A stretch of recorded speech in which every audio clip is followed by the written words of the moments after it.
Hello and welcome to biology Pathshala. अभी तक हम लोगों ने इंडो मेम्ब्रेनस सिस्टम के दो सेल ऑर्गेनेल के बारे में पढ़ा था। पहला सेल ऑर्गेनेल हमारा गोल्गी बॉडी था और उससे पहले हम लोगों ने पढ़ा था एंडोप्लाज्मिक रेटिकुलम।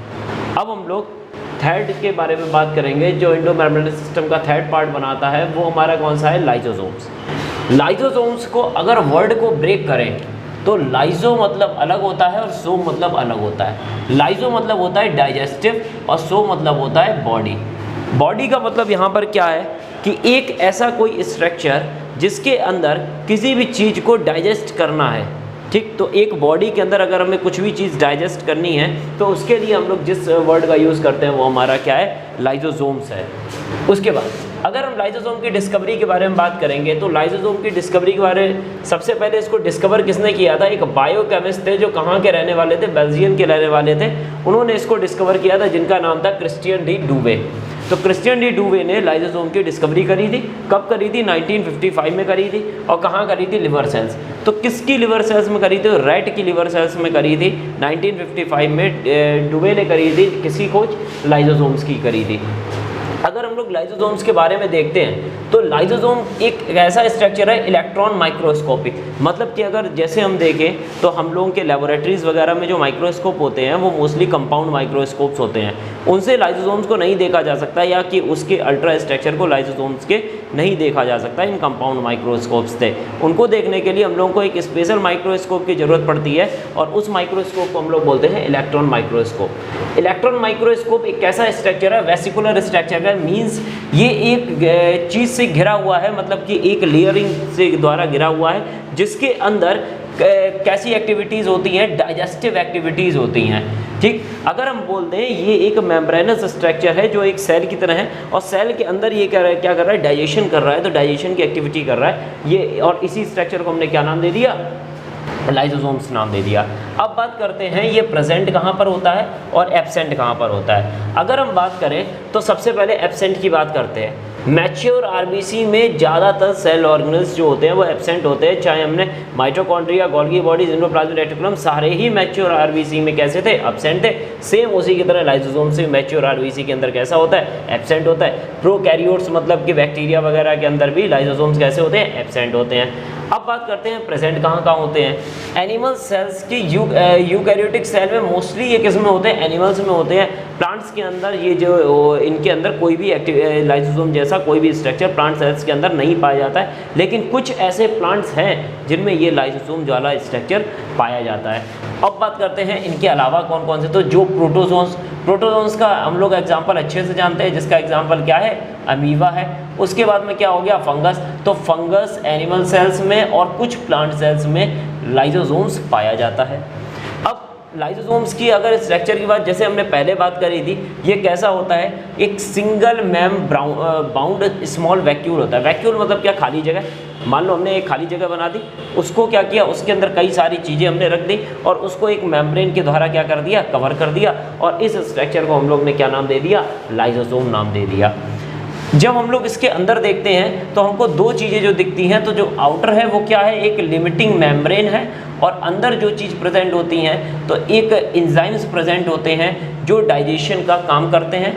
टोटल कितने टाइप्स के एंजाइम्स होते हैं? 50 टाइप्स के एंजाइम्स होते हैं। अगर हम इसके फंक्शन अच्छा, अब बात करते हैं इसकी ऑरिजिन, ये बनते कहाँ हैं।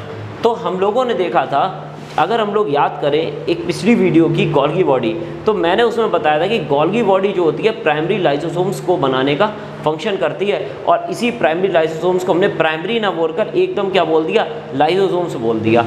तो किससे बन रहे थे प्राइमरी लाइसोसोम? गोल्गी बॉडी से। कौन से स्ट्रक्चर से बन रहे थे? तो सिस्टर्नी। गोल्गी बॉडी के सिस्टर्नी स्ट्रक्चर से एक वैक्यूल बनता है और जो मेम्ब्रेन के द्वारा कवर होता है, जिसके अंदर डाइजेस्टिव एंजाइम्स पैक किए जाते हैं गोल्गी बॉडी के द्वारा, और उसी स्ट्रक्चर को हम लोग क्या बोल देते हैं? लाइसोसोम्स बोल देते हैं।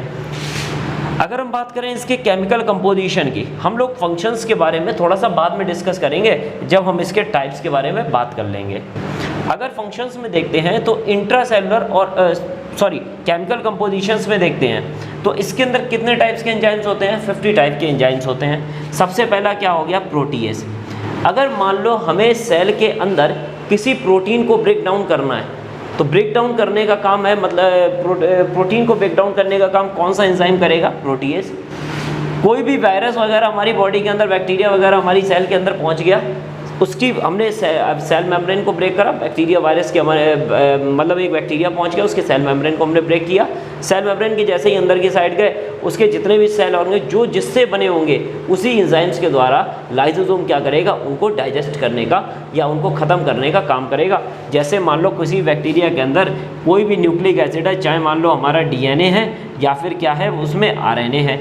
अगर डीएनए है और आरएनए है तो वो जिस एंजाइम के द्वारा उनको ब्रेक डाउन करेगा, उनके डीएनए को तोड़ेगा या आरएनए को तोड़ेगा, वो कौन सा एंजाइम होगा? न्यूक्लियस होगा। ठीक, अगली बात करते हैं फॉस्फेटेज।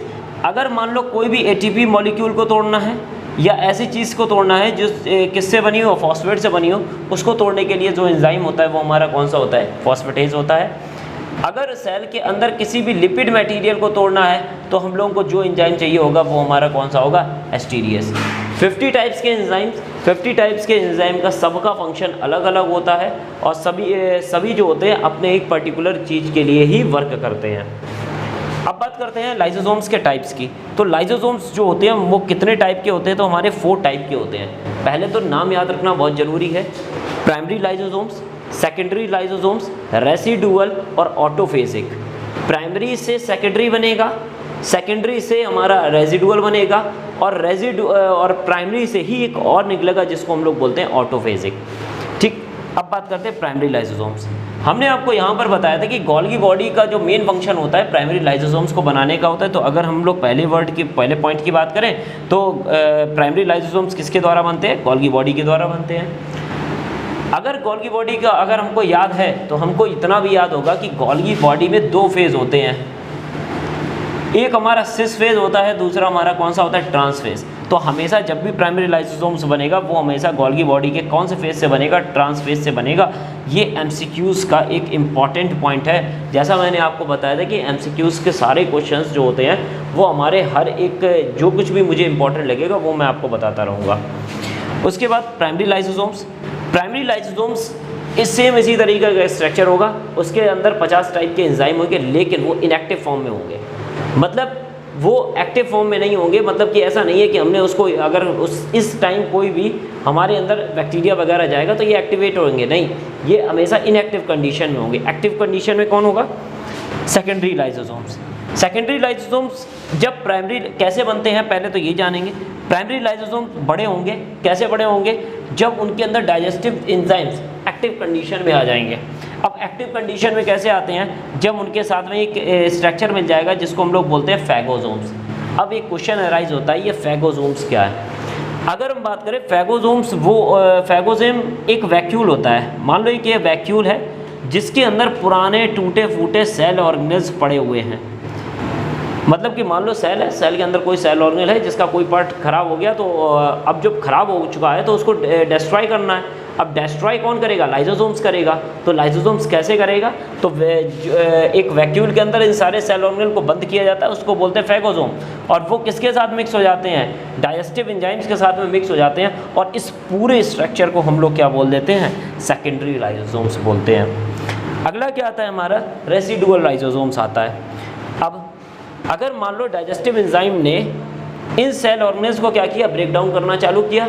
मान लो एक हमारा ये है, डाइजेस्टिव एंजाइम ने अटैक किया और अटैक करने के बाद में इतना बड़ा सेल ऑर्गेनेल हमारा था, इसने क्या करा? इतना सब कुछ तोड़ दिया और बचा हुआ जो पार्ट है वो हमारा रिमेनिंग पार्ट है।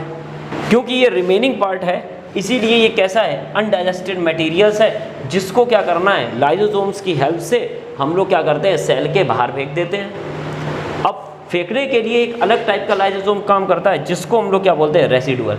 मतलब सेकेंडरी लाइसोसोम्स ने जब पुराने सेल ऑर्गेनेल को डाइजेस्ट किया तो बचा हुआ जो रेस्टेड मटेरियल था उसको एक वैक्यूल के अंदर बंद करके हम लोग क्या करते हैं? उसको सेल से बाहर फेंकते हैं ताकि सेल के अंदर का जो भी इन्वायरमेंट है वो ख़राब ना हो। और इस प्रोसेस को क्या बोला जाता है? इफेगी बोला जाता है। ठीक, अब बात करते हैं लास्ट टाइप की। लास्ट टाइप का हमारा क्या कहलाता है? ऑटोफेजिक कहलाता है। क्या कहलाता है हमारा? ऑटोफेजिक। इसमें क्या होता है कि कई सारे, जैसे मान लीजिए कोई सेल ऑर्गेनेल्स है, मान लो ये हमारी एक सेल है, इस सेल के बीचों बीच न्यूक्लियस है, ये हमारा माइटोकॉन्ड्रिया है। ये माइटोकॉन्ड्रिया जो है वो डेड होने लगा है किसी भी रीज़न से, इन्फेक्शन से रीज़न से, तो कई सारे प्राइमरी सेल ऑर्गेनेल क्या हो जाएंगे, इसके चारों तरफ आकर इकट्ठे हो जाएंगे और इकट्ठे होने के बाद क्या करेंगे, इसके डिस्ट्रॉय करने का कोशिश करेंगे।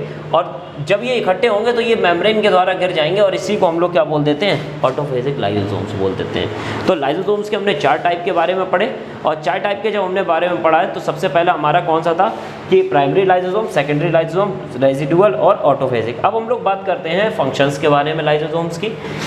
जब लाइसोसोम्स के फंक्शंस के बारे में बात करते हैं तो सबसे इंपॉर्टेंट फंक्शन होते हैं इंट्रासेलुलर और एक्स्ट्रा सेलुलर। इंट्रासेलुलर का मतलब होता है सेल के अंदर।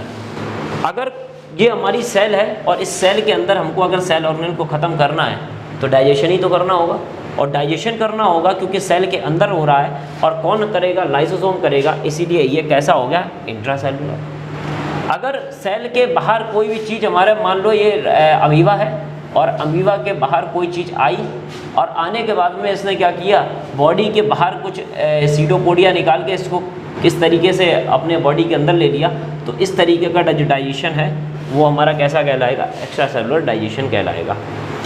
इनिशिएट सेल डिवीज़न, किसी भी ऑर्गेनिज्म के अंदर, एनिमल्स, फंजाई या प्रोटोजोन्स के अंदर अगर सेल डिवीज़न को इनिशिएट करना है तो लाइसोसोम्स को फंक्शन करना होता है। ठीक, तो आज हम लोगों ने लाइसोसोम्स के बारे में पढ़ा, लाइसोसोम्स की डिस्कवरी हो गई, डैमिनेशन हो गई, अकरेंस हो गया, कैसा स्ट्रक्चर होता है, सबसे मेन बात है उसके अंदर क्या चीज़ प्रेजेंट होते हैं, हाइड्रोलाइजिंग एंजाइम।